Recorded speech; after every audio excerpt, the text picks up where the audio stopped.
Rob and Slim Show. Well, hello, boys. Welcome back, Steve. Steve Coulter. It's good to be back. It's great to How have you guys back. Doing? It's been a minute. We've been good. Slim has a new napkin holder, thanks to you. Yes. I've never had napkins in my house until you've sent me this beautiful napkin holder. I kind of expected him to ask for more napkins to fill it with, but No, he has napkins. I've been keeping up on the napkins for the napkin holder. For the last few weeks. Very good, because I had bought my first package of napkins in probably 20 years to measure it to make sure it was the right size. Yeah. They fit That good. was very... Yeah, usually we just use our sleeves, and now we have napkins, thanks to you. And he also has coasters now, thanks to me. So he's moving up. He's got social status, I think this is called. He's got coasters and a napkin holder. Somebody had a good year. That's right. It's all those stimulus checks. We're doing all right over here. I do want some handcrafted coasters from Steve Coulter. Whoa! Some Steve Coasters. Steve Coasters. Yeah. That's got to be the best. Now, when did we last talk? I can't remember. Was it this year or was it last year? It's been this year. It was like Okay. Beginning of this 3 year? or 4 months ago. Yeah. Wow. Yeah. Time flies. Wow. What have you been doing, Yeah, Steve? I was off to the Dominican Republic for a month and a half making a movie with Jennifer Lopez. That's awesome. What movie was it? So it came out of nowhere. My agent just called me up and she said, "You're on the shortlist for this film." And I was like, "Did I audition for that?" And they was like, "Nope." I just have a very good manager who just sort of, did her job way beyond her, she needed to do. Wow. And yes, I got this job and it was great. And because of COVID, they housed like the main actors, except for Jennifer, in this villa literally on this cliff overlooking the ocean, and it was ridiculous. It was really, and not a bad way to spend a couple of months in the middle of the winter. Yeah. Wow. Can you tell us about the movie? Huh? Can you tell us about the movie? What is it? Oh, yeah. It's called Shotgun Wedding, and it's an action comedy, and kind of like, not the same plot, but like 48 Hours, where the action is actually pretty serious. It gets kind of violent, and the comedy is really very, very well written, and the great actors like Jennifer Coolidge, who played my wife, Darcy Carden, who's from The Good Life, The Good Place, Cheech Marin from Cheech and Chong, Cool. Josh Duhamel, really, Callie Hernandez, Desmond Borges, just really genuinely funny actors. Wow. And a really good director. So I actually think, when you do something, sometimes you go like, "Oh, well, we had a really great time. I don't think it's going to be very good." But I think this is going to be really fun. It's not like just a romantic comedy. I think it'll it'll be a very good date night kind of movie. Awesome. Because a lot of very good action, and I have a mustache, so there you go. Yes. That's Getting ready for that Dr. Wiley role. all in. Yeah. Did you guys? How did that work? Like acting? Did you guys get tested every day for COVID? Oh yeah. It's really weird. Yeah, movie companies have really got it down to a really great system, but everyone is quarantined. The cast is in. You're kind of a bubble. Even the drivers, for the duration of the what do you call it? For the duration of the shoot, they're in a hotel. All the crew, all the background actors, like there were like 20, 25 background actors that had to be housed the entire time they were shooting, and so you're really in a bubble. Yeah. And you get tested every other day, and there's like a COVID whatever guard or person on set that is making sure everyone has a mask, and that the masks get changed, and it's intense. It's really, really. I'm doing a thing here now, and it's the same thing, even more intense. Like where the little actor chairs where you sit between shots is separated by plexiglass. It looks like the old dating game. Yes. It's like, it's amazing, but I'm sure it adds a lot to budgets to have to do that. But I don't know. I don't know if you've seen them, but I feel like it's because of the pandemic. The more recent Walking Dead episodes, it seems like only like 2 or 3 actors of the main actors are in each episode, and even really? Even when you see the zombies, the walkers, they're separate. They're 6 feet apart. Oh, really? I haven't seen many. the show in a while. Yeah, but everyone, it's odd because it's like I'm doing another thing now. There's a lot of people, but everyone has gets tested. And it helps that a lot of people are vaccinated now. I was going to ask, have you been? Shots? I've not been yet. No. Have you, Steve? Yes, I just had my second Pfizer shot on Monday. Awesome. Where do you get the Pfizer? Everyone I know is getting the Moderna. And I say Moderna's- Pfizer. Pfizer is wiser. Yeah. I did. That's just the one they had. Yeah, you didn't get like a choice. I don't know if some people, I guess, can choose it, but they just showed up and that's what they had. So. Right. So you got the second. Did you have any side effects on the second? No, not at all. The first, I mean, my arm was really stiff and sore just for the first day. Yeah. But knock on wood, I haven't had any. I got a little. I was kind of grumpy. I was very grumpy yesterday, but that's just my natural personality, probably. So, but How do you get so sweet for us then? The what? How do you get so sweet when you talk to us then? Because I've never. I don't know. It's just because it's just brief. It's 20 minutes of my life. Yeah, yeah, Then I that's go correct. back into the cave. Steve, I have a How question. are you guys doing? Well, we're doing good, but I have a question real quick. So, Yeah. when we last talked to you, you had just came out with your movie that you were like one of the first movies that went to like on demand right away. Like, all right, this isn't in theaters, this is on demand.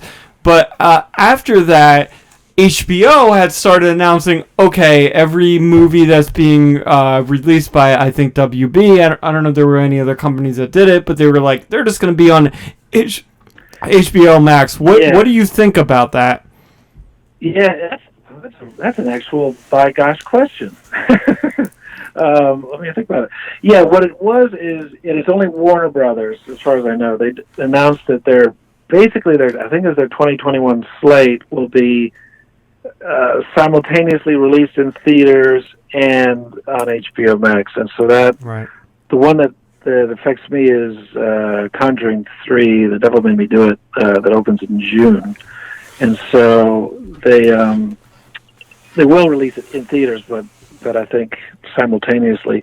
Apparently it has worked. I don't know how. My manager worked out a financial thing because it cuts into, well, it's a loss, but you get percentages of stuff, and if it's not being released in theaters widely, you're not going to get that.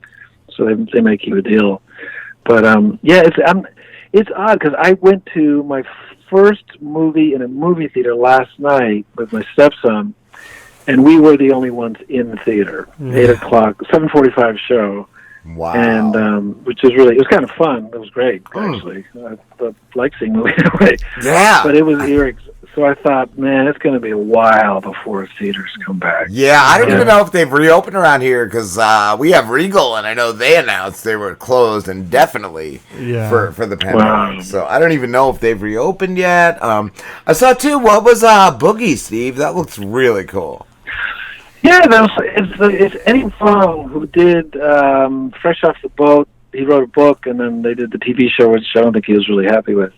I did that. I think I did that the fall of before the pandemic, right before the pandemic. I guess, God, it's 2019. Oh, wow. They shot it up in New York, and it's kind of cool because it's about this kid who's Chinese from Taiwan, American, and that sort of generational thing. And he's a really, really good basketball player, and just dealing with that. And there's very few Caucasian people. I'm in it just from a couple scenes, but it's a really cool movie. It's he's a really good writer and good director, really good guy too. It's a good sports movie, but also just a cool coming of age kind of thing. So, And I love. Stay busy. I gotta say, I loved your Captain Ahab. Oh dear. That was fun though. That was fun. You said that as if you were like forced into it. Well, we watch it. We watch it on the show when you send it to me, and we loved it. We loved it. So you found your audience, Steve. It was fun. I mean, it was like playing dress up. I remember riding around the top of this, sticking out the what do you call it, the sunroof of this car. Who did you beat? Who did you beat for Captain Ahab? Like who's the angry actor out there that didn't get that role? Yeah, I don't know. What it sounds like is Steve was like, I'm out of work, I'm not making any money, and somebody was like, here's $50 to be Captain Ahab. See, I feel like there's no work, but Steve's like, I'm gonna grab this Captain Ahab. I'm gonna be the best goddamn Captain Ahab anyone's ever seen. I think someone gave you $50. I had really long hair and a big beard, and I thought, well, if there was ever a time to audition for Captain Ahab, this is the time. It's right now. And, it was like, I didn't look that different in the audition. I mean, they added on that beard, but it was a lot of fun just running around a parking lot shouting at the top of your lungs for 6 hours. And I felt it's times like that where you just go, man, I got a great job. Because I'm just all dressed up in a pirate outfit, basically, right? And I'm yelling and yeah. And I enjoyed it. I enjoyed it thoroughly. And I just read last night for the first time that you originally auditioned for Hershel on Walking Dead. Yeah, that was actually one of my only other, I think it was the only other audition I ever had for that show. And I'm glad they cast him because he was so incredibly good. Scott was great. I emailed one of his, I think his manager, to try to get him on. His manager actually got back to me, and then when Scott passed, I emailed him back. We never got him on, but I said, I'm so sorry. Scott was such a great actor, and he replied, to me. He said, thank you. It's tough, but yeah, Scott did a great job as Hershel. Oh, that's nice. Yeah, that's just one of the most memorable characters on television. He was just, and I've seen a lot of his. I remember seeing him in one of his first movies, if not his first, when he was in Cold Blood as one of the two murderers, and he was terrifying. Really, really good actor. I have to see that. Like, I can't picture him as anyone but Hershel. I've never. Because in Cold Blood was this big, huge bestseller based on a real murder that happened in Kansas. And then they did the film, and it's a really good movie. It's kind of dated, but it's still pretty great. I highly recommend it. It was really good. Nice. What would you have done, though? Would you have done anything differently as Hershel? Because Hershel's just basically a really good guy. Yeah. And that's, I think... And I see, after seeing him do it, I can't even imagine doing it. I don't know. I feel like your role was similar, though. You were just a good guy. You were a good guy. Well, in similar spirit, yeah. And it's funny because when we finally met a couple of years, maybe a year or so after I'd been on the show, and we weren't on the show together, but we met at at conventions a couple of times, and we just really hit it off. He was a real gentleman, and anything you might imagine, he was. He was very kind and curious and very humble and very tickled that, the whole convention thing was a whole, to a lot of us, but to him, he thought it was very funny, but very delightful. He was very kind to fans and stuff. I've heard that about a lot of the actors at the conventions, how cool they are to interact with. Yeah, really, I didn't meet any jerks, and I haven't done a convention in a long time, but they were kind of fun little reunions because you get to see old friends, but then you also people that you weren't even on the show with, but it's like you went to the same high school kind of thing. Yes, because everyone had a similar experience, and everyone dies on the show, so you're all dead. Yeah, unless you're Negan. Negan's still kicking. Yeah, I am so out of touch with the show. I don't think I've seen hardly any of, what was it, just the 10th season now that just ended? Yeah, and they've, I guess, extended it because they said that was going to be the last, but now they're saying it's going to come back in the summer. So I feel like the episodes that just happened are like the extra ones, and when it comes back, it's going to be the end. But it's still, some of them were a little tough, but for the most part, I feel like they still did a good job. Well, that's good. I'll probably catch up with it at some point. I've been a busy little boy. Yes, you have. I have a question because it's been obviously a weird year with COVID and everything. Yeah. So starting 2021, is there anything in media that stands out to you? What does that mean? What do you mean by in media? Is there any TV shows, movies? Because I feel like I can't find anything that really like blew me away in 2021. Yeah, it's just I can't think so far. I mean, I took my stepson to see Raya and the Last Dragon, which again, it's kind of just astonishing to watch the fact that human beings can make this. And I actually know the woman who produced it. I was married to briefly. Wow. Back when I lived in New York. Yeah. She was studying film editing at NYU, and she also worked in the Israeli embassy. And it was sort of an immigration thing. That's what I was going to ask. That's a good thing to say on the public airways. Yes.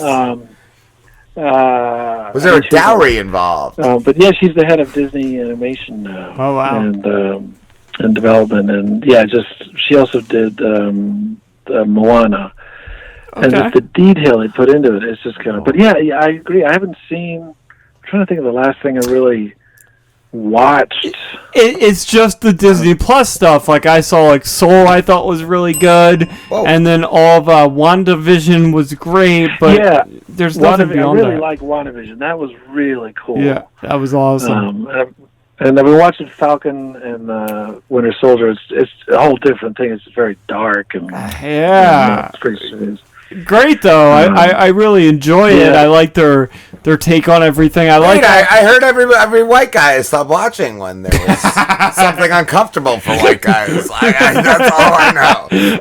I'm still watching it about white guys. Okay, cool. Okay, that's what I said. It just seemed ridiculous that this 86.7%. I mean, they are very, and I like the way they're going about it. But they're very much exploring the legacy of Captain America, and it's very much like, hey, can a black man be Captain America? And a lot of the storyline is focused on that, but I think they're doing a good job on it. Not even so the episode before the last, which the last episode I thought was great. The last episode was a very like kind of somber like explaining of what's going to happen, but the episode before that where it ended with John Walker, who is the new Captain America, and he murders a guy in cold blood. Oh yeah, that was startling. It's something really, else, really right? And he's spoiler alert. Yeah, and he's holding the Captain America shield, and it's covered in blood after he's murdered this guy. And it looks like a panel from a comic book. It's really kind of cool. There's a couple of stuff. They do a good job of that. Of these, and when later on he goes inside that warehouse and he's just kneeling over the shield. Mm-hmm. And he just looks so isolated. They pull way back, and right before the Falcon and the Winter Soldier come in, and they have that pretty intense three-way fight. It's good. Yeah, and they did. Yeah, showing the black Captain America or the black, soldier that had been put away in prison and experimented on. That was they didn't hit you over the head with it, but it was interesting. I want to call him Black in America. I feel like America. That's what we should rename it. So Rob, because you haven't seen it, they introduced this character, Isaiah Bradley, I think his full name is. Yeah. And he was Captain America at the same time Captain America was, but like Isaiah being the black Captain America, he was just thrown in prison while like the white Captain America was like able to be Captain America. So that's kind of the whole story there. Yeah. And the Falcon meets this older version of Isaiah Bradley, and he's like, well, what happened to you? And that's when he starts learning that, like, hey, this black guy who also had the super soldier serum, just like Steve Rogers, he wasn't glorified as much as Steve Rogers, who was white. Wow. He was this black guy who did what he had to do, and, like, he ended up just in prison, so... Very interesting things that they're exploring. That's awesome, and I kind of feel like just along those lines, it was almost like what The Watchmen was like. Right, a little bit, yeah. It's just like it's uncovering history that people really never knew. Yeah, right. Because the thing about The Watchmen, those riots in Tulsa, I had never heard about. I mean, I think it may very peripherally But it was amazing that the attention that it got, which is great, and it's astonishing that most people, 90% of people, I'm sure, have never heard of it. Yes, it's so appalling. And they did the same. Then I found out they did the same kind of thing in Wilmington, North Carolina, where there's a very prosperous black neighborhood, and they basically went in and cleared it out. And it's just kind of just shocking. It's like American history is pretty. There's a lot of little pockets that haven't been really studied or talked about. Yeah. And Steve, even going back to that Falcon and Winter Soldier, that recent episode, well, before the most recent episode where John Walker kills that guy with the shield, that was just very interesting to, like, almost parallel to where our police are nowadays, where, like, obviously, like, he wasn't even killing a black guy, he was just killing, like, a foreigner or just somebody who, wronged him in a way, but he used brutal force to kill this guy, and just him standing there with that bloody shield that represents America was just a very interesting. And all the people with their cell phones out, that's the world we live in now. Yeah, that's it. That, like, hey, everyone just saw America kill this guy. They're really keeping it current. Yeah, and I like it. I think they're doing a great job. I also love what they've done with Baron Zemo, because I hated how they portrayed him in Civil War, and in this series they've made him more of an interesting character than what he was in Civil War. Yeah, so. Make it a lot grayer about... Oh, I can tell you guys a secret. Want a secret? Yeah, I want to hear a secret. I can only tell you half of it. Right now, what I'm started shooting, I'll be shooting through August, is a new Marvel series. For Disney Plus? Ooh. Yes. Oh, I'm excited, Steve. 2022. Yeah. But it's really cool. Is it Moon Knight? Maybe next time I could tell you what it is. Is it Moon Knight? It's Moon Knight, right? Nope. Oh, damn it. I'll only say no, but I won't say yes if you get it. It's Moon Knight. I want to ask you, Steve, being in Georgia, how do you feel about Marjorie Taylor Greene? Does she represent you? I find her to be an embarrassment. It's just because, and part of it is it's so transparent that she's just, it's the same thing that Trump did, just sort of saying stuff because she gets a lot of, press and attention. Yeah. And there is a whole pocket of very, very, very angry people that believe all that conspiracies and stuff. And just knowing her background, because she's a very, she doesn't come from like a lot of integrity. It just seems like she was just really likes the attention. I feel like she could be a Marvel villain. Dangerous. Or at least a Disney Plus villain. She could be the Madam Hydra. Crossfitter. Right, the Crossfitter. Yeah. Oh, she's fucking terrible. Yeah, Georgia's kind of turbulent right now. Well, the whole country. Well, the country does seem calmer. It's certainly not like the last 4 years. It's been kind of... I don't watch the news hardly at all as what I used to. I feel like the only thing around, like some was saying there was no shows around, like the only thing around was politics. Yeah, that's true. That was what everyone was keeping track of. Yeah, and I still go to it more than we ever did. We never really touched on things until like knowing the name of the Secretary of Education and like we would know the Secretary of Commerce. Oh, Wilbur Ross, whatever. No one knew this stuff, and a lot of people did because they're keeping up with it so much, which is kind of good. Yeah, but it's exhausting. Yes. I love Biden not coming on TV every day with choppers going off and all that. Like, that was exhausting. Exactly. Yeah, and always some kind of wild, crazy things said at a news conference or on the way to the helicopter or on the tweets every day. Oh, the tweets. Like bombs going off. Yes. Were you going to ask something, Slim? I was on Twitter now, and it's very calm. Yes, Twitter's cool. I was going to ask something, not any promises or anything, but I recently drove to Georgia. My father lives in Woodstock, Georgia, which isn't too far from Atlanta. So I was talking to Rob, like, hey, maybe we get a hotel in Atlanta someday, take a vacation, and just go and interview the people we know live. And just stop. Would you stock? And just thought, would you be down to do a live interview with us if we made it to Atlanta? Oh, absolutely. We got to schedule that sometime then. That'd be great. That'd be awesome, dude. Oh, yeah. Because it's not a bad drive. From Jersey to Atlanta is a long drive, but it wasn't bad. I'll do it again. It was okay. Cool. It's a very straight line. You said your dad lives in Woodstock? Yeah, my dad lives in Woodstock, Georgia. That's not far from me. Actually, my doctor is up in Woodstock. It's just right up the highway. Can we interview you and your doctor? Yeah, can we go together? Well, that was, I sort of assumed that's what you were alluding to. That's exactly what we were alluding to. Steve Coulter and Steve Coulter's doctor. We're going to... Steve gets his physical.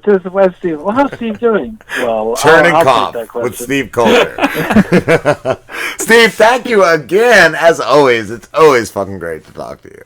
Oh, yes. Well, and next time I'll tell you more about the Marvel show. Yes. Awesome. I can't wait. I'm speculating on what it could be. We'll learn about the Marvel show and your MRI. I want to speculate here. So I know Moon Knight is definitely something they've been in talks of. Loki is clearly appearing already, but that's probably been filmed. So I don't know what else. Yeah, that's all right. So. I don't know what else you could be in, like maybe a Marvel Knights. I don't know. It's got to be a real deep cut, is what I'm assuming.